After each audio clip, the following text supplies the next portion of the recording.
Spread is I have my own tablet, I know this word. All right. So let's talk about the things that we're going to be looking for today. If you look at our, all right, gentlemen in the back, I need you to get away from each other, okay? So Corey, if you want to scoot. Where are you? If you want to, that's fine. Okay, if you look at our objective for today, we're looking for a few things. We're looking for paradox, parallelism, allusion, and meaning, right? So as we read this, we're going to be marking things as we find them. So we're going to be looking for paradox and parallelism. Does anybody know what parallelism is? Two lines next to each other. Okay, so that is correct in that just like in geometry, you have two lines that run equal to each other, right? So when you look at parallel structure in writing, it means that the pieces of the sentences are structured the same, okay? And I'll show you when we come across it, but that's going to be, for example, it was the best of times, it was the worst of times, right? That's parallel structuring. It was, okay? We're also going to be looking for allusions, and there are a lot of historical allusions in here. And then we're also going to be looking for general meaning, and then any kind of literary devices that we might find. And we're also going to be looking for motifs. A motif is going to be an image or an idea that keeps showing up throughout. So here we go. The title is The Period. This is the point of the novel where Dickens is, this sets the stage and explains what's going on in the world when the novel is set.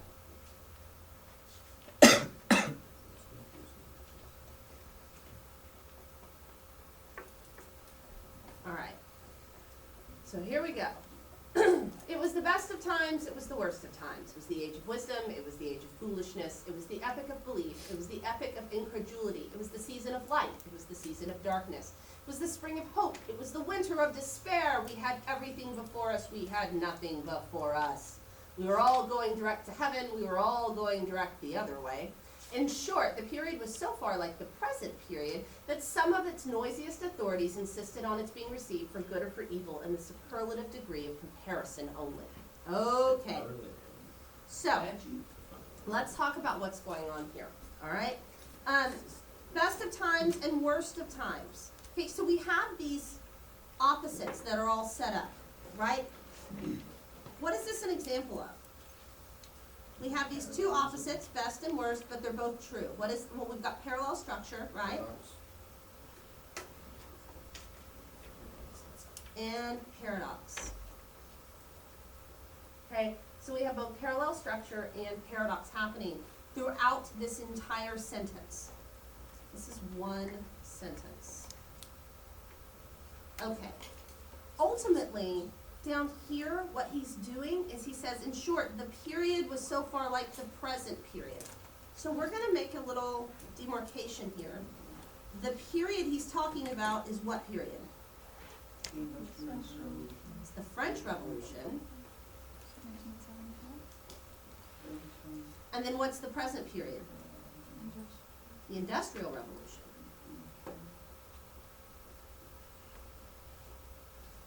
So we have this narrator who is talking about how things during this time period right before the French Revolution are much like things are like during the Industrial Revolution, okay? So, it was the age of wisdom. So why would it be the age of wisdom and why would it be the age of foolishness? What's going on with wisdom? Right, great thinkers. Those people writing stuff. Okay, it's the Enlightenment. Okay, why is it the age of foolishness? They're leaving the smaller people behind. Right, but people are also still kind of clinging to superstition. Okay, people are starting to believe in like But we'll talk about down here, they talk about the cockling ghost and all of that, so there people are still believing in superstitions and ghost stories. Okay, let's talk about the best of times and the worst of times. Who is it the best of times for? The high The rich people.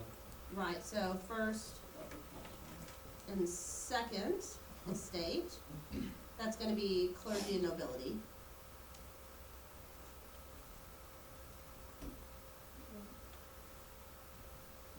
And who is it the worst of times for? Right. Third estate, that's everyone else, right? Okay. It was the epic of belief, it was the epic of incredulity. Okay, so what are people believing in? Religion. And what are people not believing in?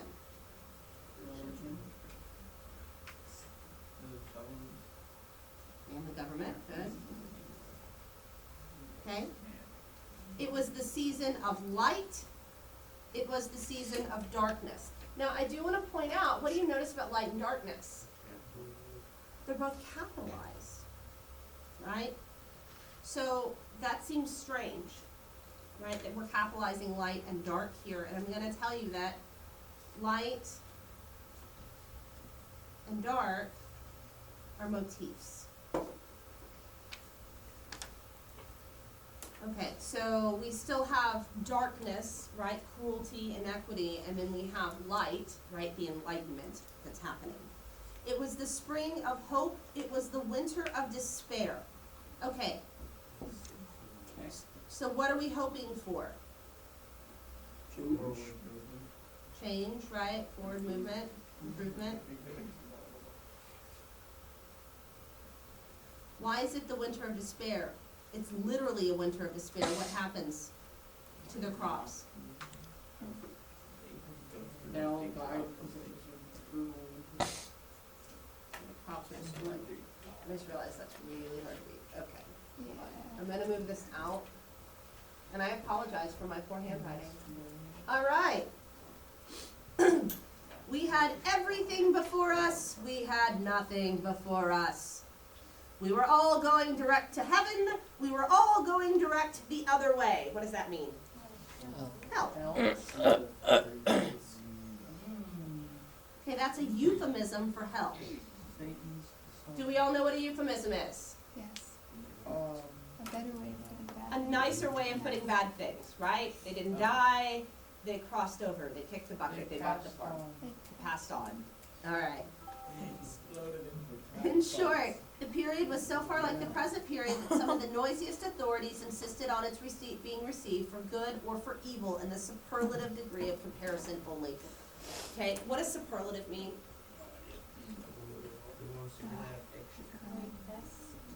It's like the most extreme. So, like best, worst, right? Those are superlatives. It's not a good time, it's not a bad time, it's the best of times, it's the worst of times. Right.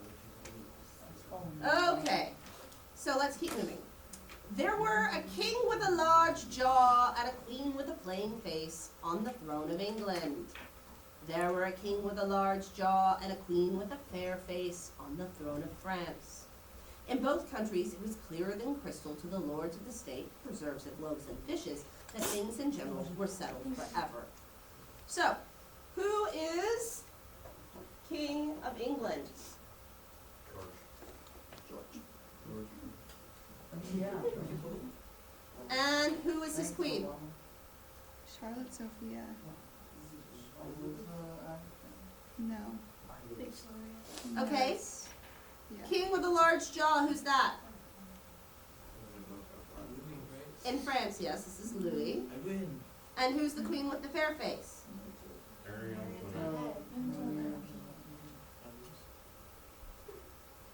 Who did not say the three kings. Okay. In both countries, it was clearer than crystal to the lords of state, preserves of loaves and fishes, that things in general were settled forever. Okay, so what this is talking about is divine right. Okay? And divine right is the idea that God has appointed these bloodlines to rule his people. That God has ordained them to be the king.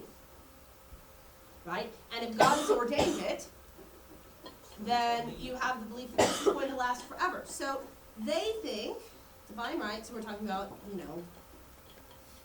God ordained rulers, okay? And so they think things are great.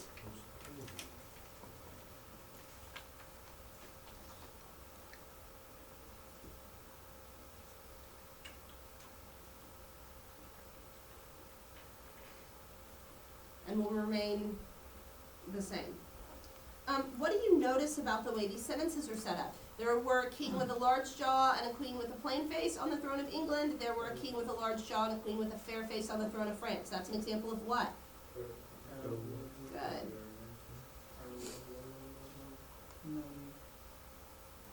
Okay? All right. Clearer than crystal. Of course, we have a simile here. Right? Why crystal? Because they're talking about royalty. Because we're talking about royalty. Very good. Okay, preserves of loaves and fishes. Okay, loaves and fishes is obviously, it's a Christian allusion. Okay, it's a biblical allusion. And these are, like, the king, right? Because he's ordained by God to be the king, he's supposed to take care of God's people, right? Preservers of loaves and fishes. He's supposed to care for his people. Now, is that actually happening? No. Not so much. All right.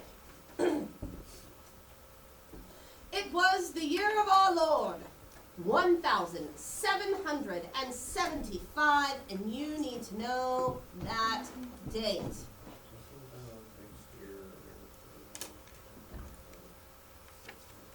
It was the year of our Lord, 1775. So what happens the next year?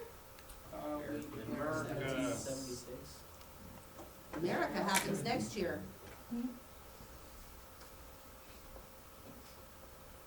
Okay. Spiritual revelations were conceded to England at that favored period as at this. Miss Southcott had recently attained her 25th blessed birthday, of whom a prophetic private and the lifeguards had heralded the sublime appearance by announcing that arrangements were made for the swallowing up of London and Westminster. Even the Cock Lane ghost had been laid only a round dozen of years after rapping out its messages as the spirits of this very year last past, supernaturally deficient in originality, rapped out theirs.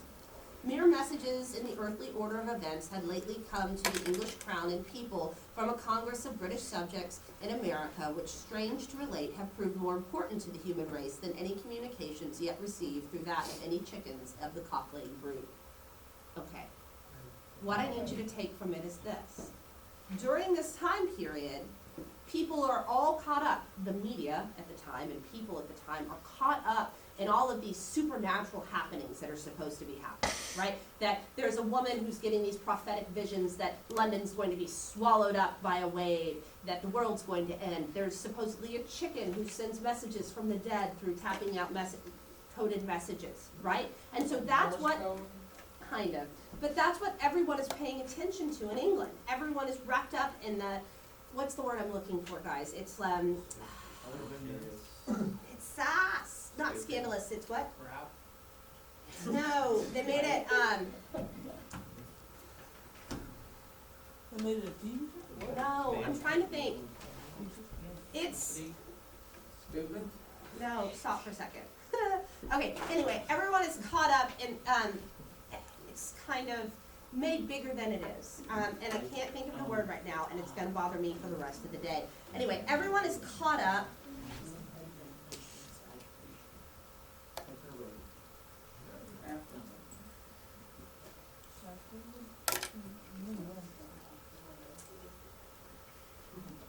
Okay, so everyone is so caught up in these supposed,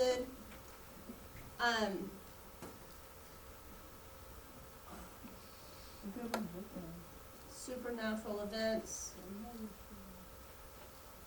that they don't pay attention to what's going on in the American colonies.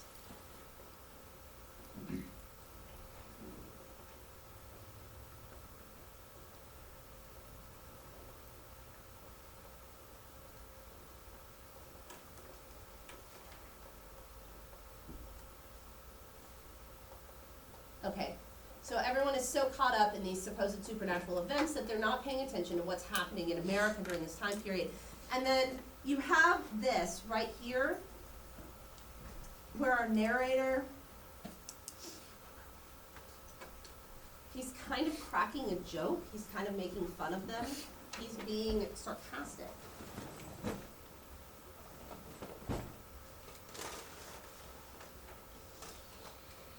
Okay? He says, mere messages, right? In the earthly order of events had lately come to the English crown and people from a congress of British subjects in America, which, strange to relate, have proved more important to the human race than any communications yet received through any of the chickens of the Cockland brood. So do you get he's being like snarky and sarcastic here, okay?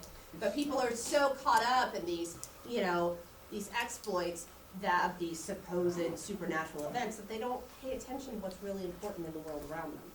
Does that maybe sound familiar? Kanye and Kim. Right? Don't we pay, isn't that, do you see some commonalities there? All right. All right, so.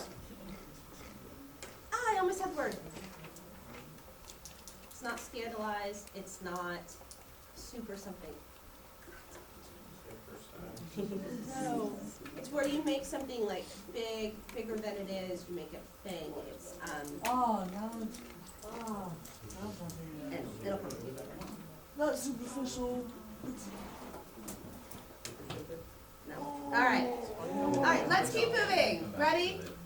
France, less favored on the whole as to matters spiritual than her sister of the shield and trident. Okay, so less favored on the whole as to matters spiritual than her sister of the shield and trident. Who is her sister of the shield and trident? This is England. Okay, and what are we doing here? We're personifying both countries, right?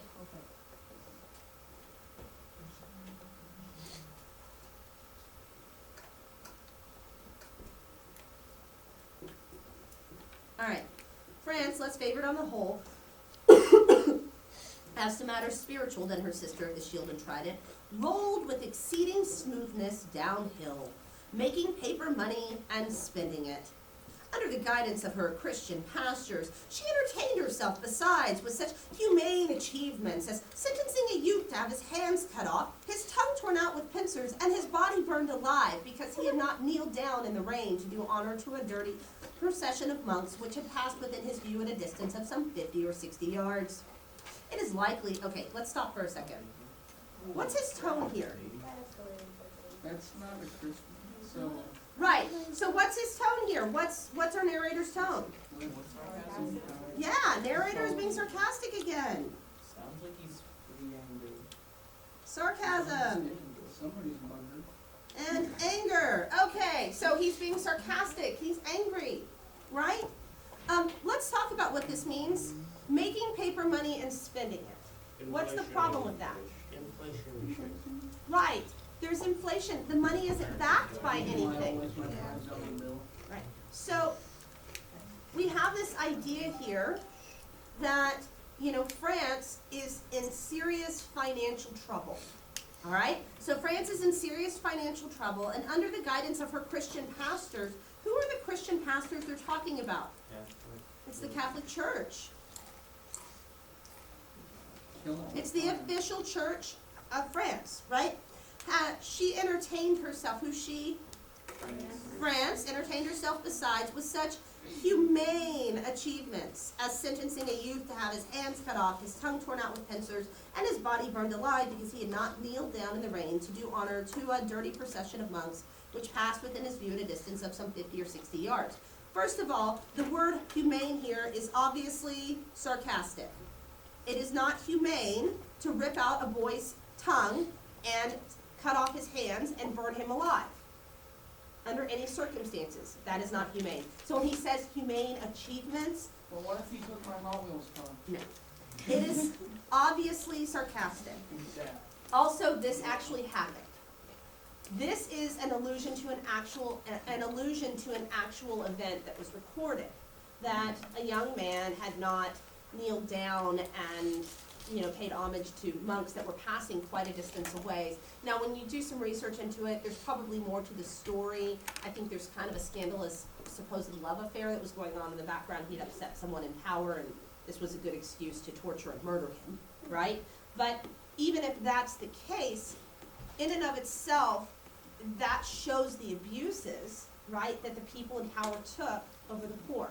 So, he says that they entertain themselves with this, right? So France, as a country, is being depicted as murderous, barbaric, bloodthirsty, Spartan, right? All right, so here's what's going on in France. And then we get to this part, and I love this part, so let's look at it together. It is likely enough that rooted in the woods of France in Norway, there were growing trees when that sufferer was put to death, already marked by the woodman fate. And man, you need to know the woodman. And Miss Pins. You need to know the woodman. The woodman fate. To come down and be sawn into boards, to make a certain movable framework with a sack and a knife in it. Terrible in history. Yes, so we're talking about while this young boy is being tortured to death, somewhere in the woods, a tree is growing, and fate has already marked that tree, put his finger on it, and said, this is the tree that will be cut down and turned into the boards which will make the guillotine. And the guillotine was used to murder mostly the aristocracy. So while this boy is being tortured, he's being burned alive, his tongue is being ripped out, a tree is growing. And that tree will bring death to the people who did this to him. And there's some kind of beautiful symmetry here, right?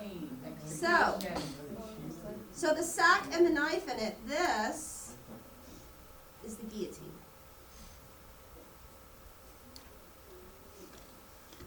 Okay, it is likely enough that in the rough outhouses of some tillers of the heavy lands adjacent to Paris, there were sheltered from the weather that very day rude carts, bespattered with rustic mire, snuffed about by pigs and roosted in by poultry, which the farmer, Death, had already set apart to be his tumbrils of the revolution. Okay, so let's talk about a couple of things that are happening there. First of all, so while that tree is growing, on that same day, while that boy is being tortured to death, there's a cart in some poor farmer's shack. It's got pigs snorting around it. It's got chickens roosting in it. And that cart had already been marked by the farmer, Death. That cart would be used to bring people to their executions, right? Because when they brought people in to be executed, right, in the town square, they would load them up in carts, right? Skyrim taught me that. Right? So the tumbrel here, this is a cart used to carry people to execution. What? Does it strike you guys as somewhat ironic that Death is a farmer? That's always struck me as ironic, because farmers grow things, right? Farmers, They pluck things from what gives them life. And they eat them. okay? So farmers create life, but also end it. I will pluck So they're the life. part of, and when we think about, this is the other thing. What does Death carry? A scythe. A scythe, right? And what do you use a scythe for? Harvesting grain, right? So, right, Death carries a scythe, which is used to cut grain. Resistance or intimidation. You feel a little bit. Better? All right. So, though they work unceasingly, work silently, and no one heard them as they went about with muffled tread. The rather, for as much as to entertain any suspicion that they were awake, was to be atheistical and traitorous. Okay, so let's talk about this. What this is saying is that death and fate are at work, but no one can acknowledge them.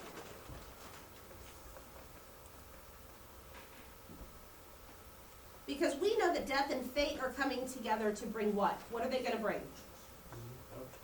They're going to bring the revolution, right? Death and fate are going to bring the revolution.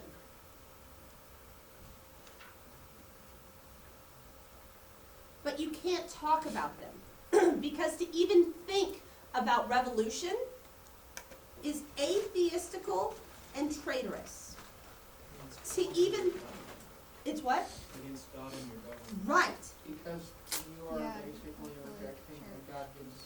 You got it. You're absolutely right. So to even think about revolution But not influence. goes against God and country. Because we have to think back up here, right, where we talk about divine right and God ordained rulers. Whoop, there it is, right? So,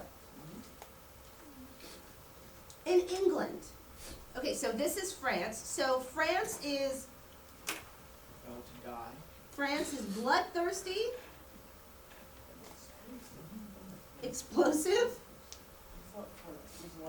horrible, okay, and broke, And starving. starving. Okay, so France Personifying. is not such a great place to be, but this is a tale of how many cities? 2 cities. It's somewhere in between. So let's look together. Here we go. In England. So now we've gone from France to England. So this is France, this is England. There was scarcely an amount of order and protection to justify much national boasting. Okay, guys, this is a really weird form of understatement. This is it's called litotes. Understatement. Okay, there was scarcely an amount of order or protection to justify much national boasting, which is to say there's no amount of order or protection that would justify their boasting, because as bad as France is, England's pretty horrible too. Nothing to brag about.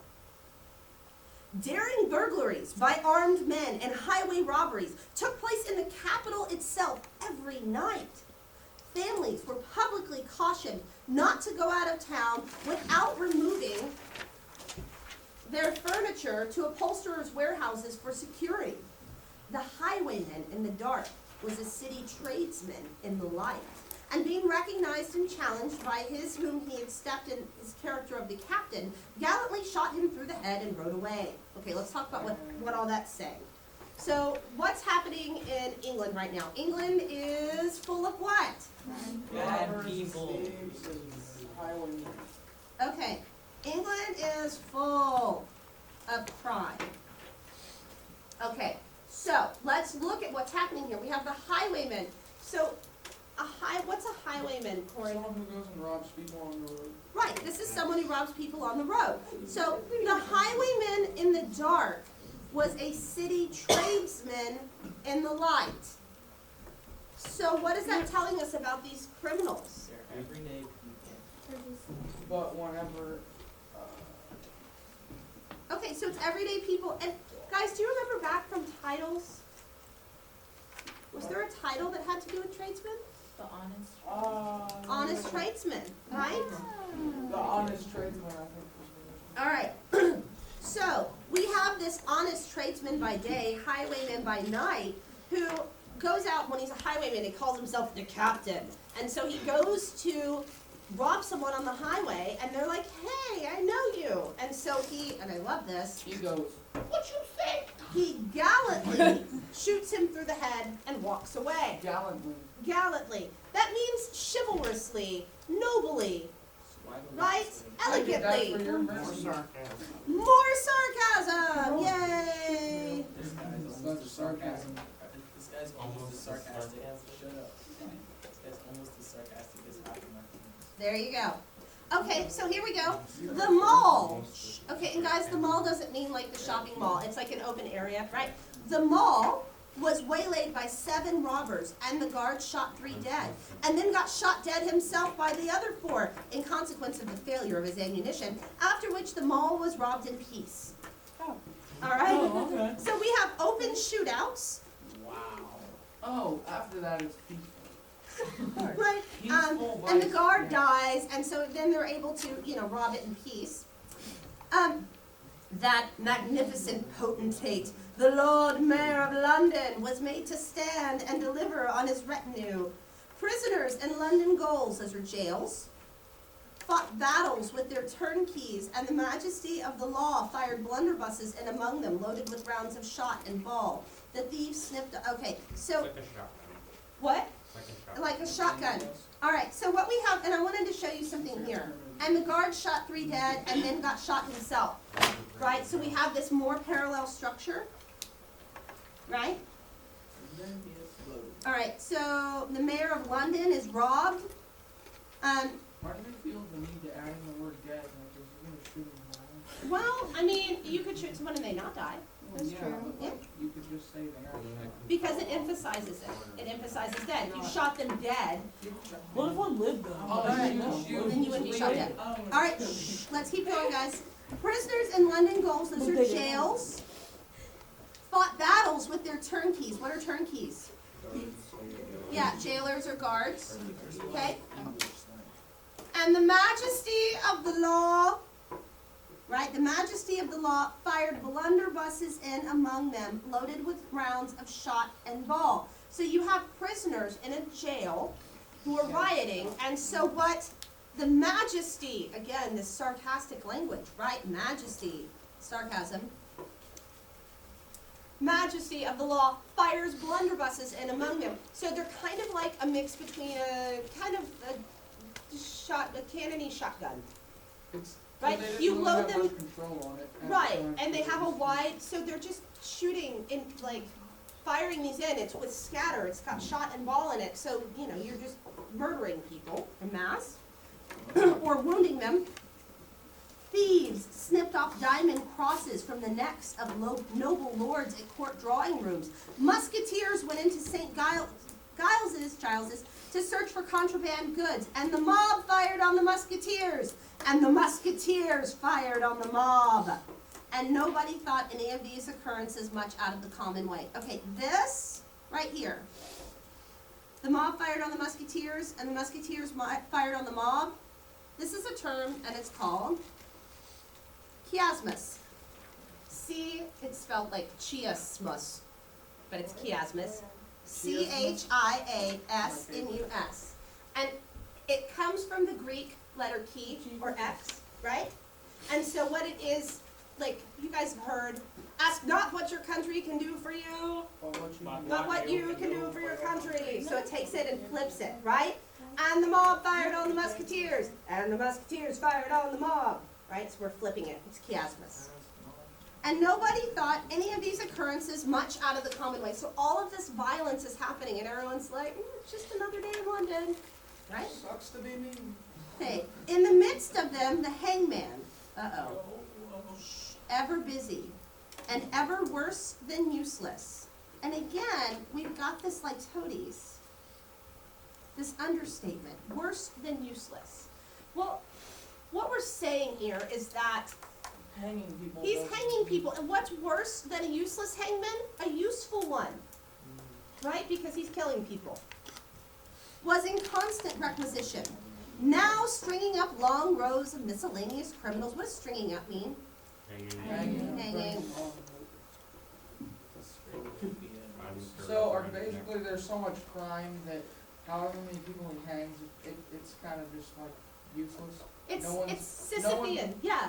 Yeah, no one cares. They're not scared of it. They're just.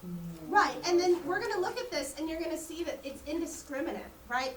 Now stringing up long rows of miscellaneous criminals, now hanging a housebreaker on Saturday who had been taken on Tuesday.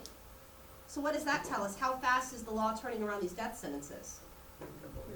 Right, so we have, Within the week. right, we're dying within the week, right?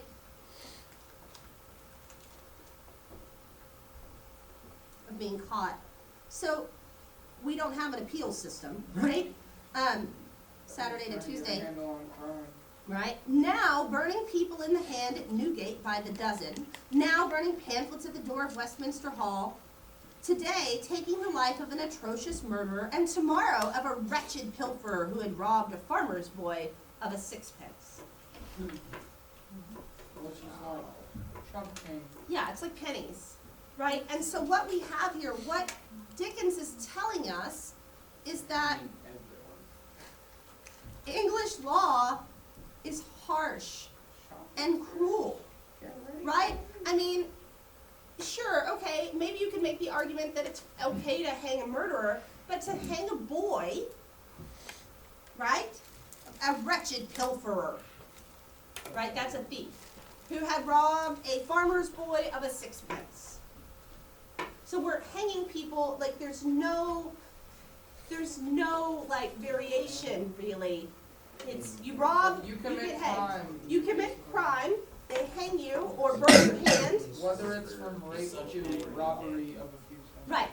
So what we have, it's just, and it's obviously not working, right? Because crime is still happening. It's not much of a deterrent. Okay. All these things, and 1,000 like them, came to pass.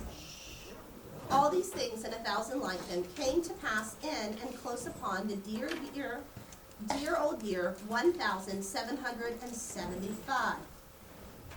Environed by them, while the woodman and the farmer worked unheeded, those two of the large jaws and those other two of the plain and fair faces, trod with stir enough and carried their divine rights with a high hand. Thus did the year 1775 conduct their greatnesses and myriads of small creatures, the creatures of this chronicle among the rest, along the roads that lay before them. So he's telling us, is this a novel about kings? This is a novel about the small creatures. Which are people. Right. Carried by fate and death on this journey. Okay.